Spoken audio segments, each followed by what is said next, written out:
My name's Tommy Craig, and I play the drums for SKUM. Hart Bauer, lead singer. John Eaton, guitar. Todd Middlebrook, rhythm bass player.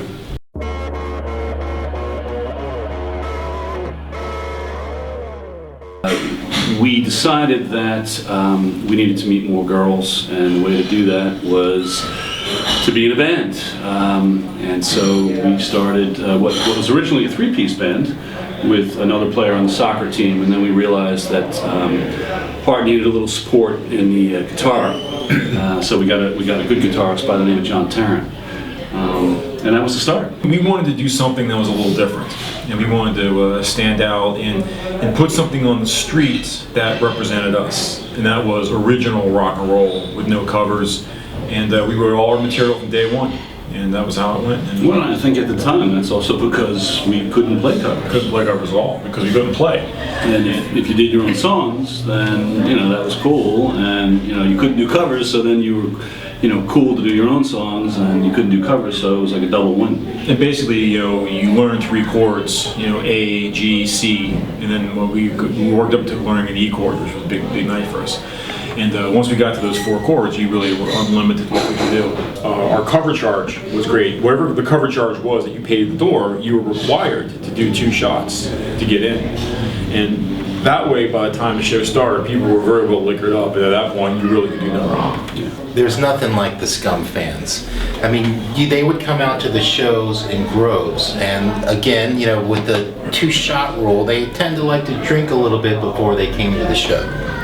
There was a pretty wild group, and on top of that, we had a diverse group. A lot of homeless people were big fans, started coming out to the shows, who we later employed also. So it went from college students to your everyday Dick and Jane to vagrants, pretty much. Yeah, you have a banker or a vagrant at the show, and it didn't really matter, and we were open to all. We were on stage, to play, but it was part of a bigger backdrop, and you have to divide. I think the first 3 years of the band in Virginia is very different from the next 5 years of the band in Miami, because we cranked it up in Miami. We got a lot better. We started working with John, who is a fantastic guitarist, and it sort of went from a sort of house party band to a more legitimate band. And the fans then changed, because in university it was really kind of quirky house band, our group of friends, that sort of thing, and then we'd go to different towns. But always a very, very good relationship, because we never took ourselves all that seriously, and we always had a lot of fun. The band had a tragic collapse in '91.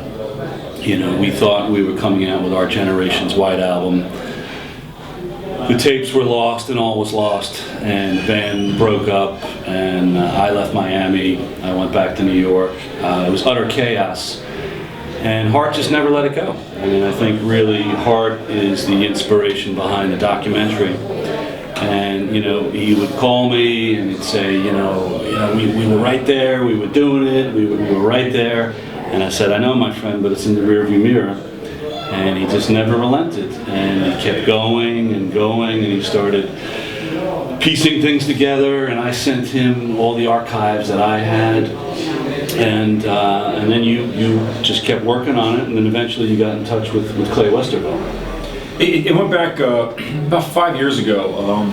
I had spoken to Todd about getting some materials together, and I called John up. John and I hadn't seen each other for 10, 11 years, was that? About that, yeah. We had lunch, and we just started talking about the great times. And the one thing about that band was when the band imploded, it imploded, but not from within. It imploded from the outside. So we didn't leave shattered as friends, and we didn't leave shattered as individuals.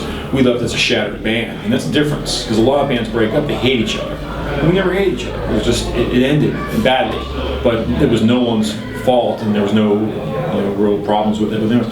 So John and I started cataloging all these people we had met throughout our career. Paul Stanley, Kevin Bacon. We started thinking, there might be something here. And then Clay Westerville called and said, I hear a lot of things about what you guys were. Would you be interested in putting something together? And we were. I'm thrilled to record at Abbey Road Studios. I think all of us are huge Beatles fans. How can you enjoy music unless you are a Beatles fan? Really, rock and roll. I did a semester at Oxford a ways back, and I fell in love with London then. And to be able to go into Studio 2 in Abbey Road Studios is a lifetime thrill, and we're going to record a couple songs there. Well, you look back at our career. You look back at the people who we've become friends with, mainly Alice Cooper. And his big quote is, if you're going to start a band, you go back to the Beatles. That's where you start. You start from the Beatles, and you grow out from there, because they understood songwriting and they understood how to put together a song. And our songs, when you look at our songs, 20 years later, they stand up. And that's one thing that we've really come to realize doing all this, is that the songs really stand up. I've always said somewhere along the way, rock and roll was hijacked by a bunch of musicians. We tried to make music more complex and more intricate, and it's really about a feel. It's about a vibe. It's about how it sounds and how it feels. So being in Abbey Road, we're going to be doing 2 tracks tomorrow. Our homage to the Beatles. We're going to be doing the first song off the White Album, Back in USSR, which we're stoked about. And we're going to finish up the Lost at Sorg's album by finishing up the song We Are Scum, which is our First song we ever wrote. First one. And with the level of songwriting and musicianship that SKUM is at today, the word on the street is the new record's being billed as the next White Album. It's only appropriate to wrap this thing up at Abbey Road Studios. Don't you agree? Absolutely. You ready to go, Tommy? I'm ready to go.